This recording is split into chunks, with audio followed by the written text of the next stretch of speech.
ሰላምና ጤና ይስጥልን የቻናላችን ቤተሰቦች ዛሬ በዓለም እግር ኳስ ታሪክ ውስጥ ታይቶ የማይታወቅና መላውን የስፖርት ዓለም ፍጹም ድንጋጤ ውስጥ የከተተ የዘመናችን ትልቅ የዝውውር ቦምብ በለንደን መፈንዳት ጀምሯል።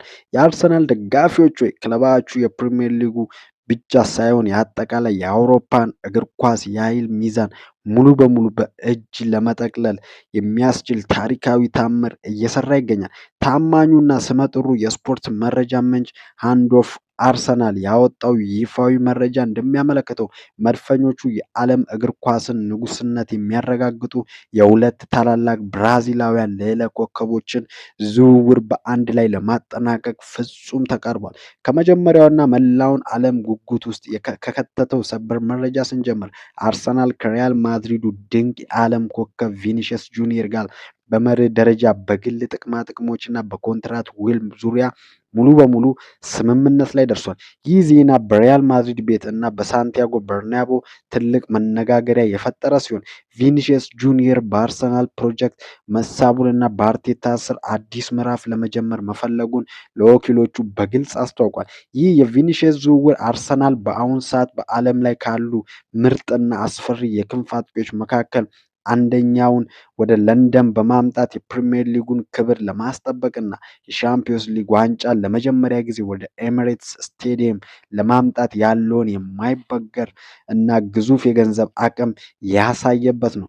ታዲያ አርሰናል በዚህ ብቻ አላበቃም። ሁለተኛውና የቡድኑን አማካይ ክፍል ፍጹም ብረት ለበስ የሚያደርገው ሰበር መረጃ ደግሞ ለረጅም ጊዜ ሲያሳድዱት የነበረውን የኒውካስትል ዩናይትዱን የአማካይ ክፍል ጀነራል ቡርኖ ጉማሬሽን ለማስፈረም ከኒውካስትል አመራሮች ጋር በቃል ደረጃ ሙሉ ስምምነት ላይ መድረሳቸው መረጋገጡ ነው። እንደ መረጃው አቀራረብ ከሆነ የቡርኖ ጉማሬ ዝውውር በ90 ሚሊዮን ዩሮ የተቋጨ ሲሆን ይህም በአሁኑ የገበያ ሁኔታ ለአርሰናል ትልቅ የታክቲክና የፋይናንስ ድል ተደርጎም ይወሰዳል። አሁን ወደ ጥልቅ የታክቲክ ትንተና ስንገባ ሚካኤል አርቴታ እነዚህን ሁለት ብራዚላውያን ኮከቦች በአንድ ላይ ሲያገናኝ አርሰናል ምን አይነት አስፈሪ ቡድን ይሆናል የሚለው እጅግ አስገራሚ ነው። ቪኒሺየስ ጁኒየር በግራ ክንፍ ላይ የሚያሳየው አስደናቂ ፍጥነት፣ ተከላካዮችን አንድ ለአንድ የማለፍ ብቃትና የጎል እድሎችን የመፍጠር ክህሎት በአርሰናል የማጥቃት መስመር ላይ ፍጹም አዲስ ህይወት ይዘራል። ይህ ደግሞ በስተቀኝ በኩል ካለው የቡካዮ ሳካ ጋር ሲዳመር ተቃራኒ ቡድኖች በየትኛው ክንፍ በኩል መከላከል እንዳለባቸው ግራ እንዲጋቡ ያደርጋቸዋል። በሌላ በኩል ደግሞ ቡርኖ ጉማሬሽ በሜዳው መሃል ላይ ሲሰለፍ ቡድኑ በጭንቀትና በተቃራኒ ቡድን ጫና ውስጥ ሆኖ እንኳን ኳስ እንዳይጠለፍና የጨዋታን ፍጥነት እንደፈለገው እንዲቆጣጠር ያደርጓል። የቡርኖ ጉማሬሽ እና የዲክላን ራይስ ጥምረት በአውሮፓ ውስጥ ምርጡ የቁልፍ መሃል ሜዳ ጥምረት የሚሆን ሲሆን ራይስ በአካላዊ ጥንካሬው ሜዳውን ሲያጸዳ፣ ቡርኖ ደግሞ ኳስን ከኋላ መስመር ወደ ማጥቃት ክፍል የማሸጋገር ፕሮግረሲቭ ፓስ ስራውን በነፃነት ይረከባል።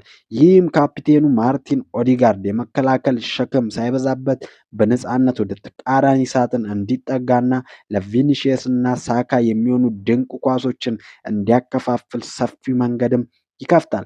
ከፋይናንስና ከክለቦቹ ወቅታዊ ሁኔታ አንጻር ስንመለከት ኒውካስትሎች የሊጉን የፋይናንሻል ፌር ፕሌይ ወይም የፒኤስአር ደንብን ለማሟላትና በገበያው ላይ ቅጣት እንዳይጣልባቸው በመስጋት የቡርኖን የ90 ሚሊዮን ዩሮ ሂሳብ ለመቀበል ተገዷል። በሪያል ማድሪድ በኩል ደግሞ አዲስ ተጫዋቾችን ለማስፈረምና የደሞዝ ጣሪያቸውን ለማመጣጠን ሲሉ ለቪኒሺየስ የቀረበውን ግዙፍ ጥያቄ ለመቀበል ድርድር ላይ ተቀምጠዋል። በአሁኑ ሰዓት መድፈኞቹ የሁለቱም ብራዚላውያን ድንቅ ጥምረት በለንደን ለመድገም ከምን ጊዜውም በላይ ተቃርቦ የሚገኙ ሲሆን በሚቀጥሉት ጥቂት ቀናት ውስጥ ሙሉ የህግ ሰነዶች ተዘጋጅተው ይፋዊ የፍርሚያና የሕክምና ምርመራ ሂደቶች በለንደን ይከተላል ተብሎ በመላው ዓለም በከፍተኛ ጉጉትም ይጠበቃል። እንግዲህ ክብራን ቻናላችን ቤተሰቦች ጉዳዩ ወደ ማጠቃለያው ደርሷል።